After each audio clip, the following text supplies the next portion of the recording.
So, what shall we tell him in Japanese? Now, I know all of you know how to say it. What shall we say? Good evening. What do we say for that? Konbanwa. Konbanwa. Good evening. And friends, I am very happy to welcome amidst us this evening Dr. Rabinder Malik, the president of the Discover India Club at Japan. He's based in Tokyo, and we are very happy that this is his first official visit to Ahmedabad in Gujarat, and that he's here with us. Well, a few things about Dr. Malik. He has lived in Japan now for almost over 4 decades, 40 years.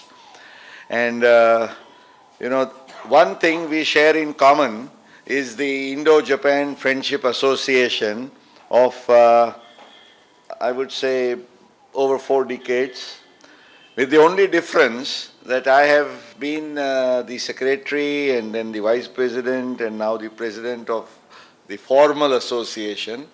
And you got into your wedlock how many years ago, sir? 36 years ago.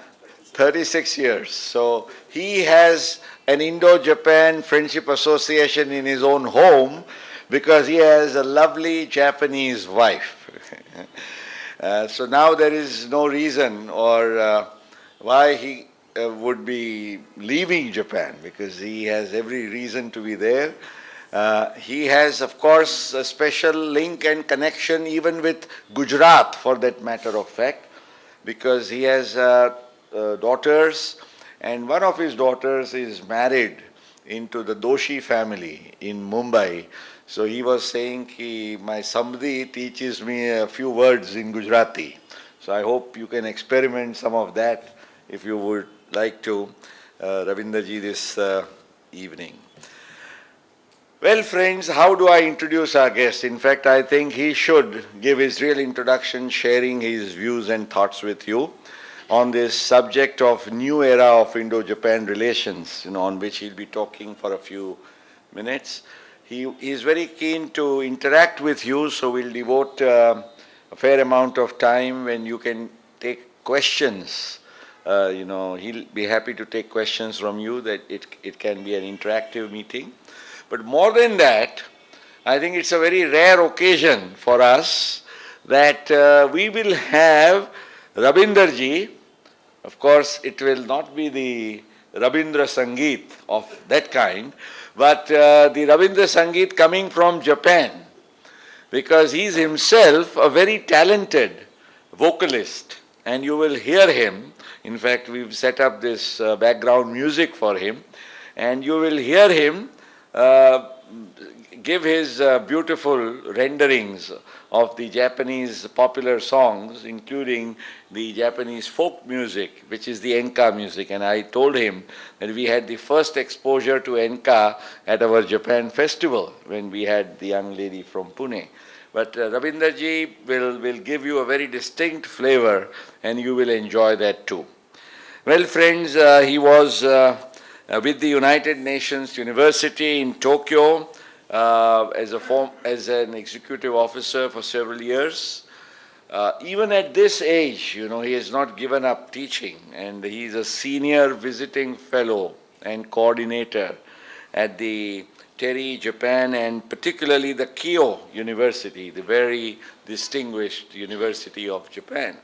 So he carries a very rich academic heritage with him.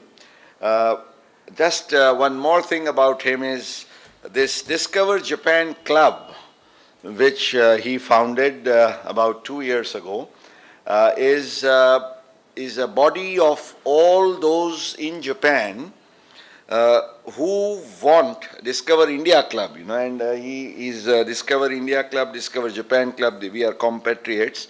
But Discover India Club is where all these Japanese who are interested in knowing and learning about Japan, they're all members. He will very briefly tell you what they do there.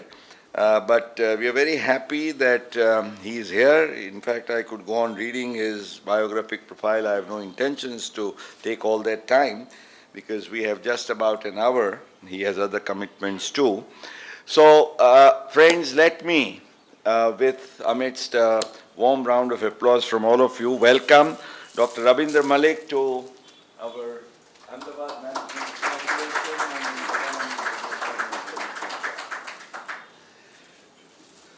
So, and also, sir, a very small memento. And may I now invite him to give his presentation, which will be, as I said, something very absorbing because he'll not just be sharing his thoughts and views, he'll also be doing it in a very melodious way. So, Rabinder Malik ji, once again, please, sir. Thank you. Give him a big applause. Thank you very much. This is a very special occasion for me. In India, to see that interest in Japan. And I would start with the Japanese saying, Ichigo Ichie. It's a phrase that is a cultural phrase in Japan used, Ichigo Ichie. It means that there are encounters in our life, and this is an encounter. Today we are going to meet each other. It is not easy to repeat that encounter again, the same situation. Therefore, make the best advantage of that situation. Learn the best you can from that occasion. So this is for me that occasion. So thank you very much, Mukesh, for giving me this opportunity. Last year I had the pleasure of meeting Mukesh ji in Japan. Thanks to my Japanese friend, Kanokogi-san, who is more Indian than Japanese, I think. He has been the Secretary General of the Japan-India Association for 30, 40 years, but besides that, he has devoted all his life to India-Japan relations. He has probably visited India more than 50 times. I came to Japan, as explained, about nearly 40 years ago, not as I came to work for United Nations University. Japan of that time, 70s, was a thriving country, but many of the scholars felt that let's make the country more international. So the government invited the United Nations University to set up its headquarters in Tokyo. And I used to work for UN in Indonesia. When I finished the project, they asked me if I would go there. So I started there as an international civil servant in that country and stayed on for 20 years in different positions. And finally, I retired. When I retired, I had to make a big decision. Now, what do I do? Go back to India? No, in the meantime, as mentioned by Mukesh, 35, 36 years ago, I got married to a Japanese lady. I already had 3 daughters, but my wife had died, so I married and I had another daughter. So I'm father of 4 daughters. And so Kimio and I, 20 years later, had to decide what to do. She said, you decide, wherever you go back to India, which I had no touch with because I had been away 30 years, or live in Japan, or children would like me to come to USA.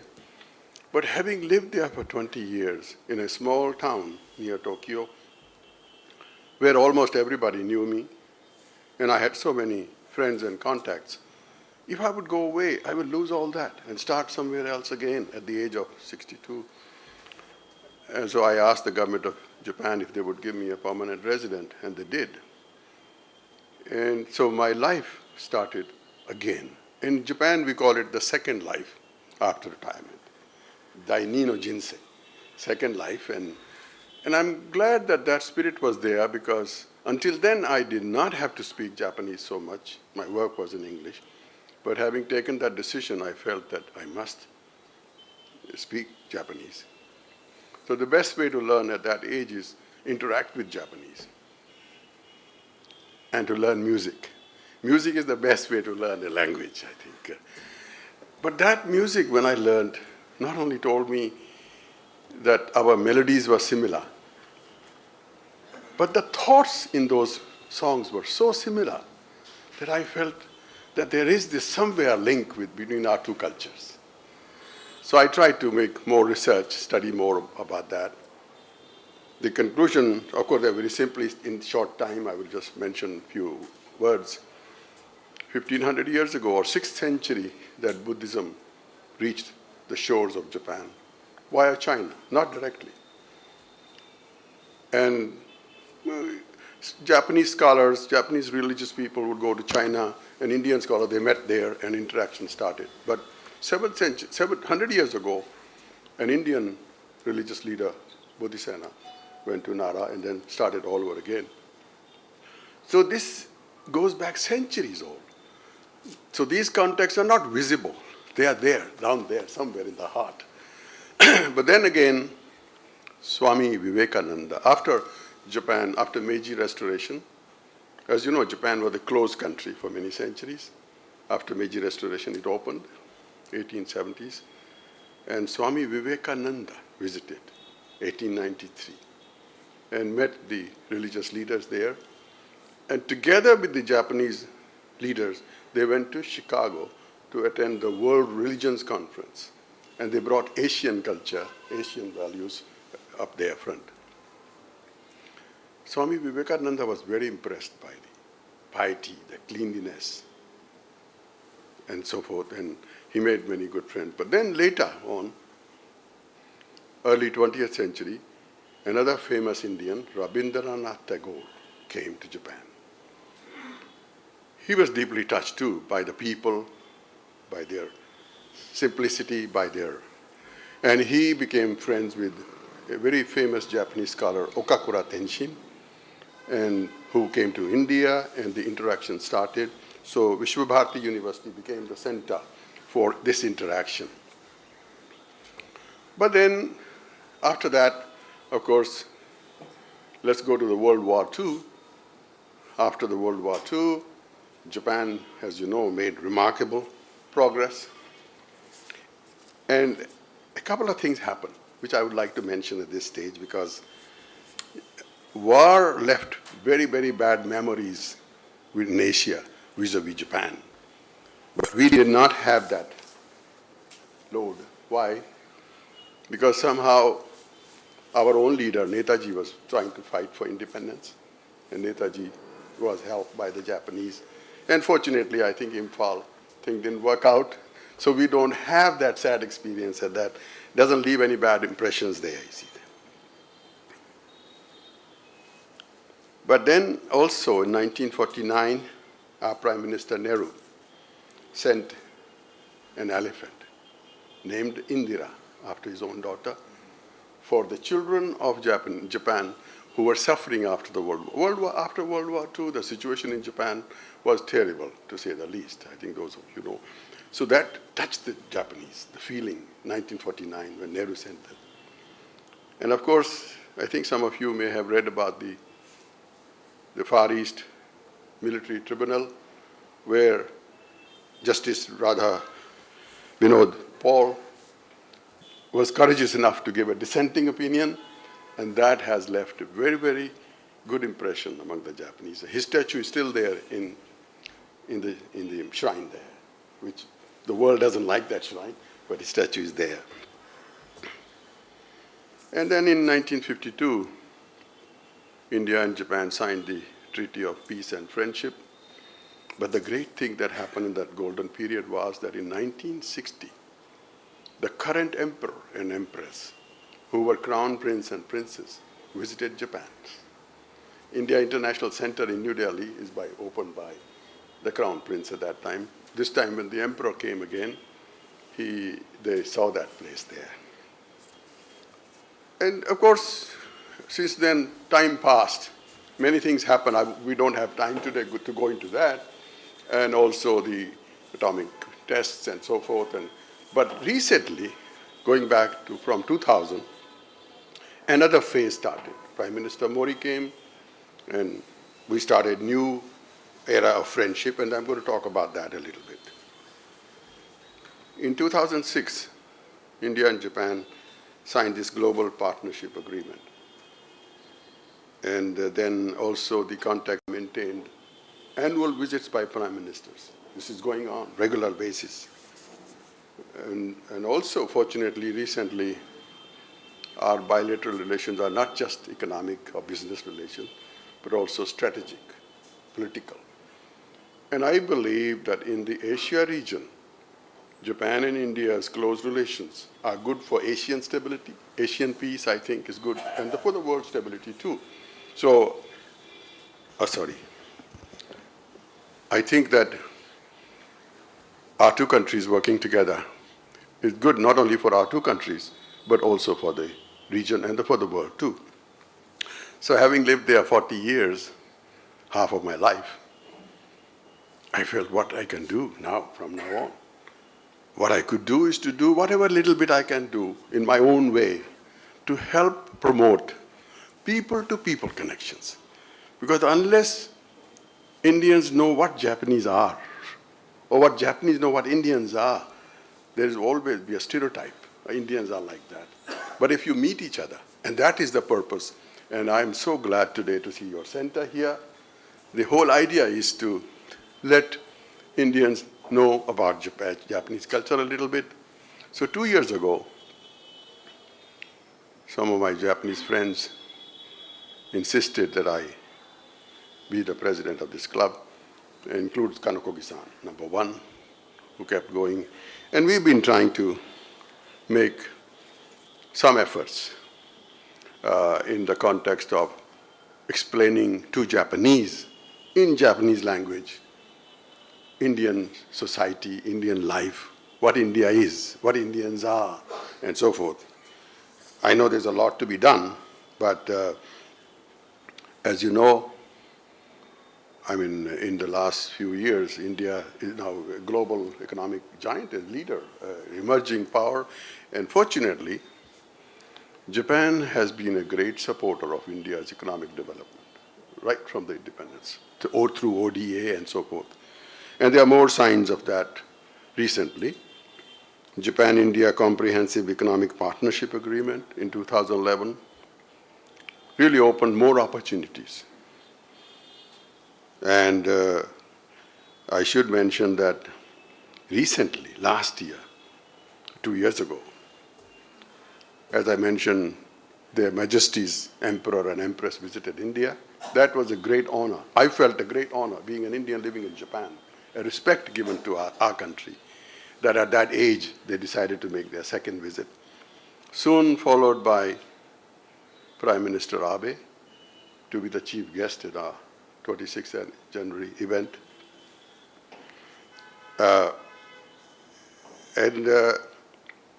But the great thing happened, our Prime Minister came to Japan, Prime Minister Modi. He chose Japan to be the first in this region, developed countries, to visit there. And he brought with him a strong delegation of corporate leaders. And I should say that the areas or the focus that Prime Minister under new government has chosen are areas in which Japan has the expertise and technology. So this is, I think, I see a lot of opportunities for more development. However, as the development increases, some difficulties arise because our business styles are different, our personalities are different. There are many things different between Japan and, I won't go into all them today, but there are plenty of differences. But they are mutual. They're complementary. Some good things we have that Japanese don't have, and something that they have that we don't have. Some may be very simple, some may be very complicated, but there are social complementarities which give the opportunity to make a very comprehensive relationship, I think. Of course, in Japan, our embassy, and also, incidentally, Japan-India Association in Japan is 110 years old. It's one of the oldest organizations. And some other business committees and groups have been trying to promote that. But we felt that at our level, at a business people level, and also cultural level, we could do something. And that's why we're working together with the embassy, working together with the Japan-India Association, Discover India Club members are trying and would like to make some approaches more on cultural. So today I'm going to talk a little bit about culture. Where do I see the similarities? Let me give you an example. When I was young, I used to sing Indian songs, ghazals too, but also, have you all heard Chalri Sajni Ab Kya Soche, Kajra Na Beh Jaye Rote Rote? Have you heard that? I'm going to sing you a few lines of that. And then I will sing you, I'll show on through the music, a song in Japanese which says exactly the same things. That's where I saw the similarities. So let's try the first. Could I have some water here? Yeah, sure. This is without music, first Indian song, just to revive your memories, because some of the young people don't know that song. There's a young lady there, sitting there.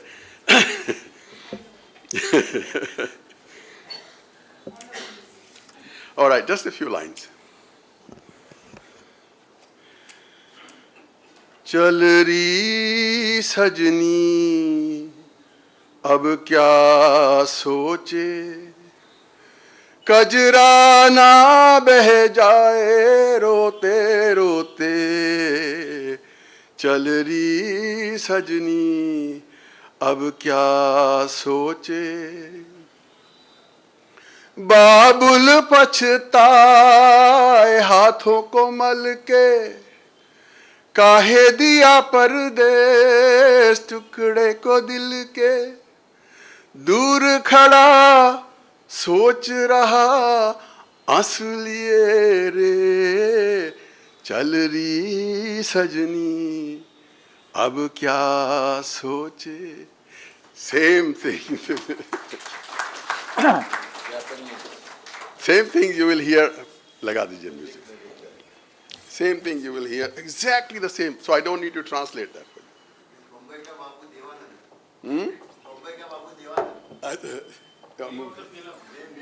name of the film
しい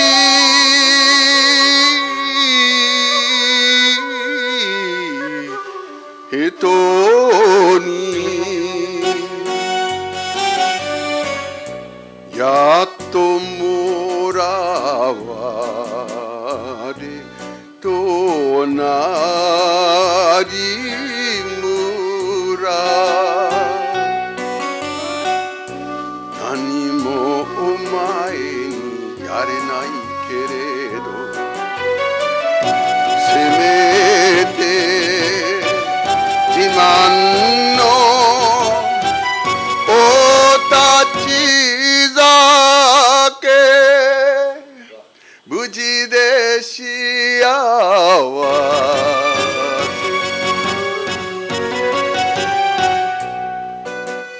All right. Yeah, now let's close this. So, first part, for instance, second part, let's start with the second part. He says that father is relieved that he found a husband for his daughter, and she went to the neighboring village. I mean, that's how in India also, where marriages took place, not in today's way, but old ways were. But the first part says that a daughter that grew up was developed like a flower, and today she's leaving, she's going away already, and this is the oyako zaka, means uphill task for the father. Should he be happy? Should he be sad? What is the kind of feeling? So there you see the similar. I could see and like that there are many other songs that I could see that there is a similarity of our cultures, which remnants of the old culture, which is there. Feelings are there like that, father. Of course, societies change, and Japan is also changing, and our young people are also changing. Societies change. But finally, I think the Japanese have realized that although Chinese and Japanese look alike, but they found their culture is different. Our culture has similarities with Japanese. And finally, they recently is a more, I can see that more feeling. That's why they're coming towards India, because they realize that, yes, they can deal with Indians. They can work with Indians. And somehow, of course, politically also, there are other reasons too, but that should not be the reason for them to come to this side. I think the reason should be that here there are two countries that can work together in harmony, in friendship, respect, and so forth. And that's what I intend to work for. And today, this opportunity, thank you very much. And I'd like to take any questions you have, but I wanted to share my thoughts with you, both in terms of music and thank you. I think it's lovely. Let's devote the maximum time for a Q&A. Yes.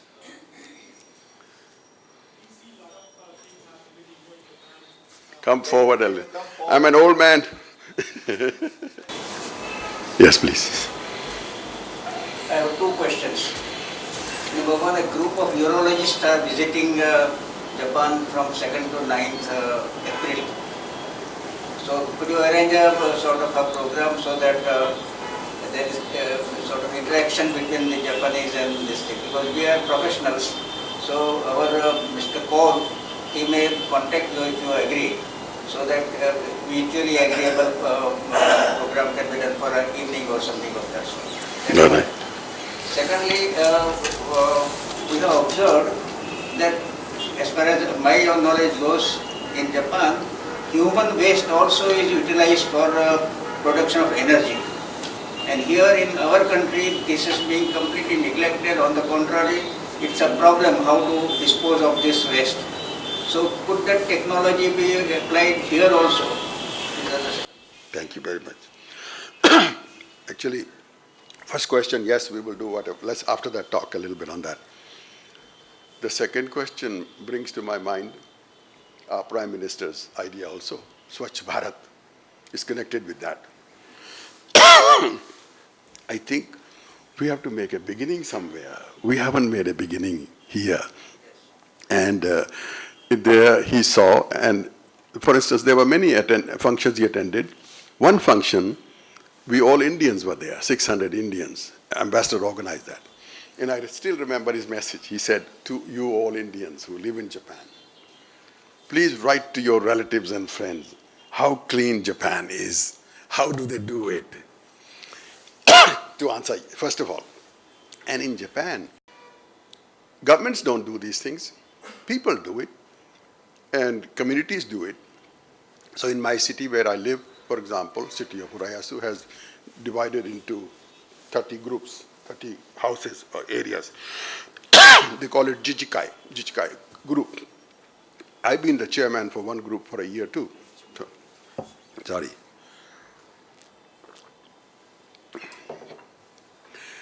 So, for instance, the garbage in our house will have to be separated. There are separate days for collection of which can be recycled. Indeed, you are absolutely right. Nothing is wasted there. Everything is properly utilized, and the collection centers are there. But has to be done at the lowest level. At each house has to do it. One of the friends of the Discover Japan Club in Delhi asked me to send him information about schools in Japan. And incidentally, what we are planning to do, Swachh Bharat, I mean, best thing is to talk to young people, small children. I don't know how many of you know that in Japan, in the schools, children clean their classrooms. No cleaners come there. Children, it's part of the program, part of the daily session that they do everything. And I have a video on that which I plan to show to schools in Delhi, to children, to others, not to, to make them feel that, but that children should think that cleaning is our own job. And 2 days ago, I was reading a paper where another aspect, we have to be careful that in a school, girls who from Dalits were made to work in a school. That's also not good, you see. That cleanliness is not only Dalits' job, our job, everybody's job. Our responsibility to not only keep our house clean, but our neighbor clean, our neighborhood clean, our city clean.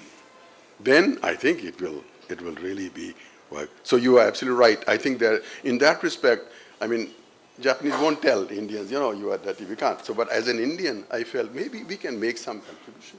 Because this is one of the projects that we are thinking about. And if any ideas that you have.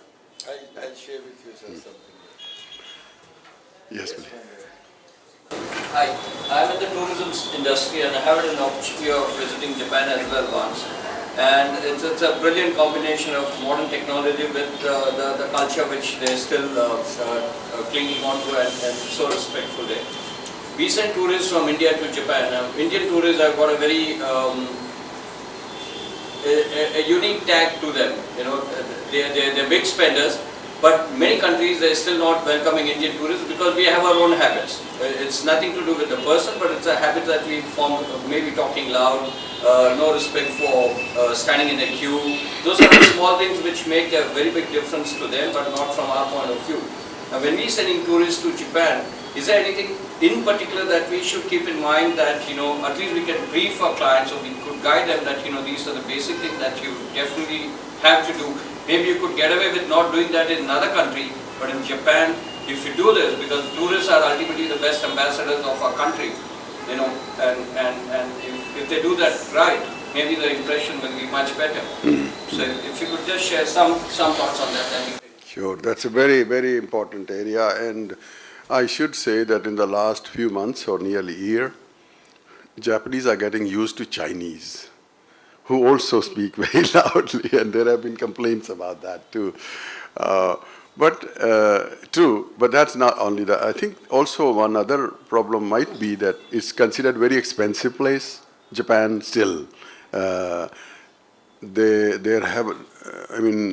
If you go, I guess every place is expensive for travelers, but still, I think if you could organize a group tour from India, will be better that way, because then you do it with the Japanese on the other side, one or two. So build into that an exposure to Japanese culture a little bit, not culture like, dance or music. No, I'm not talking about that. A little bit of day-to-day habits. Put that in there too. That, talking loud is not considered a good... Indeed, I mean, as you mentioned, I've been married to a Japanese for 35 years. I've learned a lot. My wife is almost like whispering. She doesn't talk. Loud. It almost sounds like that, you see. But in the beginning, she used to tell me, you have to understand, without being told. I mean, that's not easy to do that. But true, we have a tendency to, the moment I come, I've been now here nearly 3 weeks, and very often I say, why can't people keep quiet? I'm almost like Japanese that way. But they should also come to know that people do talk. So maybe that's our job there. When they come here, they should understand. Our ambassador, a Japanese ambassador in Mr. Inoki, he's not there now. He was ambassador, and he told us that he used to tell Japanese whenever they came to India, so you come here, what, for business? Okay. Learn how to talk. Talk. Don't keep quiet. It is like to talk. So indeed, it is well known. But if it is well known, maybe it will be accepted also. I don't know. I mean, just thinking. But I would include in that tour some element of exposure to what is Japan or what is Japanese culture. We include the tea ceremony tradition and the kimono wearing and the t-shirt. So is that okay or? No, that's fine. That's good as a culture. But I think little more about society also. I think it will be more practical in terms of taking it further, next step to our closer relationship, I think. Yes. Let's have. In fact, my association with Japan, as you are all aware of, is more than 4 decades old, and I've been mainly associated with a lot of my Japanese friends. You said Mr. Kanokogi, Ms. Misan, and all of them. By the way, the managing director of the Indo-Japanese Association in Tokyo, which he mentioned about, sir, it was founded in 1902, so it's 113 years old. Just imagine. Huh? The Japan-India, so it was earlier known as the Indo-Japanese Association, now as the Japan-India Association. And for almost 75 years plus, the managing director who was the pioneer of this association was one Mr. Saichiro Misumi. And if you see the list of awardees of Padma Bhushan this time, you will find his name, Saichiro Misumi. And why did he get selected? The reason is because not only his outstanding contribution in furthering Indo-Japanese relations, but he got involved into this at a very young age when Netaji Subhash Chandra Bose went to Japan, before the Second World War. And since those days, Mr. Misumi came in close touch with him. And Prime Minister Modi, as you know, when he came to Japan in September, he met Mr. Misumi, and because Misumi-san is now, he entered his 199 complete, and I had occasion to meet him last year. And Narendra Modi was so impressed with him that he said, and he asked the ambassador, Madam Deepa, that you please get all that you can from Misumi about what he knows about Netaji Subhash Chandra Bose, because he is the last living person to know something authentic about Netaji. And they have worked out a beautiful film. And for all that, he was awarded the Padma Bhushan. So Misumi-san is also coming here. Professor Malik, I am very happy to say, has promised us, he and his club members will support us in a big way. We have the Japan-India Association, and with our Japan Information Study Center now here, going to be doing regular things. What I suggest is just leave here at our center, with Mukund Patel, our center in charge, whatever thoughts, ideas, Mahendra Bhai, you or Sir, you about, or even the gentleman who was asking about molecules.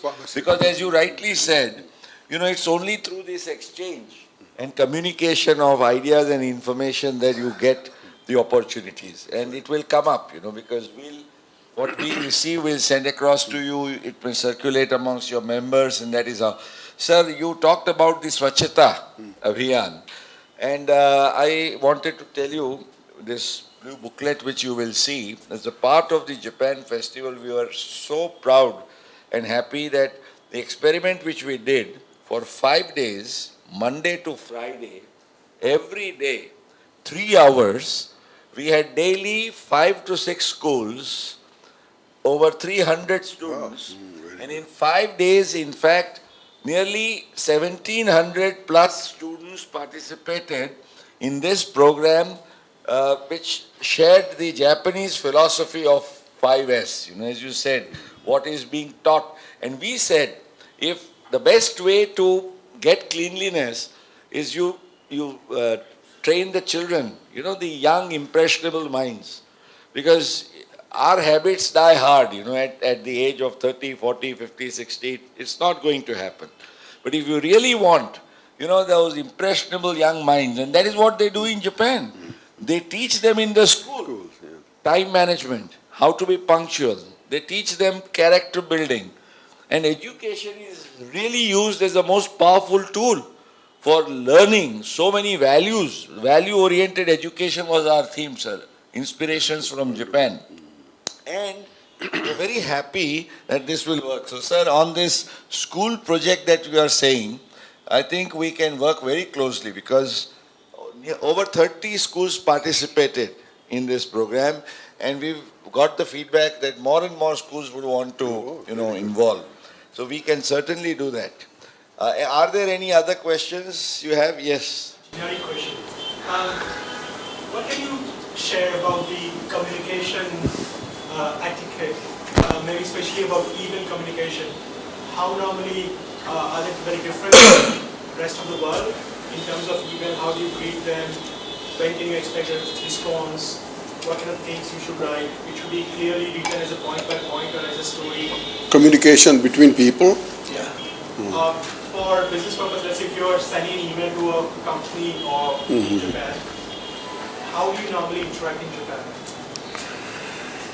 Yeah, there are two things on that I would like to mention. Firstly, a question that I should have mentioned earlier, as I mentioned about the English and Japanese question, Prime Minister Abe is trying to now promote that there should be more use of English in the country.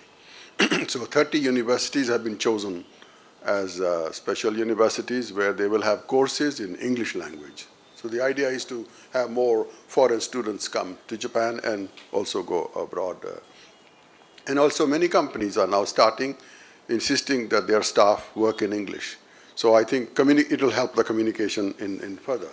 But generally speaking, as a people, the difference between our two, Japanese are people of detail, minute detail. Takes time. Discussion takes time. We are very quick. We so quickly may make up our mind like that. It doesn't work like that there. They will ask you questions, and they, in fact, let's say you organize something, and that's why the business relationship is very difficult for the moment, because the decisions are not made by the boss and then just go ahead and tomorrow you get it done. They are, anything that we do there, before a program starts, a few weeks before starts, uchiawase they call it, preparatory meeting. Every day, for some time they will talk about the same thing and again and again. By the time it is ready, everything is so perfect that it will go smoothly. But it has taken months to prepare that. That's the difference in the way to communicate with them. And that has come out very often. I've heard also from young people who are involved with promoting business communication. I'm not directly involved with business communication, but that's what I have heard also from there. Yes? So Japan isn't really known for a young and thriving young population. Is it doing something to change it? Young population. Are they concerned with? Well, they want more young Indians. I think that's what is happening. Unfortunately, population is not growing. There are many reasons for it, but if the way the trend continues, by 2030, it will be only 100 million Japanese instead of 120. So that's the trend. And people are aged community is in 25% now. People are 65 and over. So young people, so that is one complementary feature, that there are trained young Indians available, right? So why not work together and work joint projects? And also, you see, Make in India, for example, there is the example. Make in India, what is the best way to make in India? Japanese technology as it is too expensive for us to buy an equipment made in Japan. So, like Hitachi, for example, what they should do is to come here, train also, and then produce something here using local material, local expertise, make it cheaper. Then the market is not only India, but Africa and other places too. And that is the approach that has to be taken, I think. Thank you very much. Please. Well, friends, it has been truly a delightful evening. And as I said, this is just the beginning of Dr. Malik's relationship with Ahmedabad AMA and our Japan Center and the Indo-Japan Friendship Association here in Gujarat. He comes every year. And sir, we would be very happy if you would please take out some time and come over to Ahmedabad. In fact, we'll also ensure that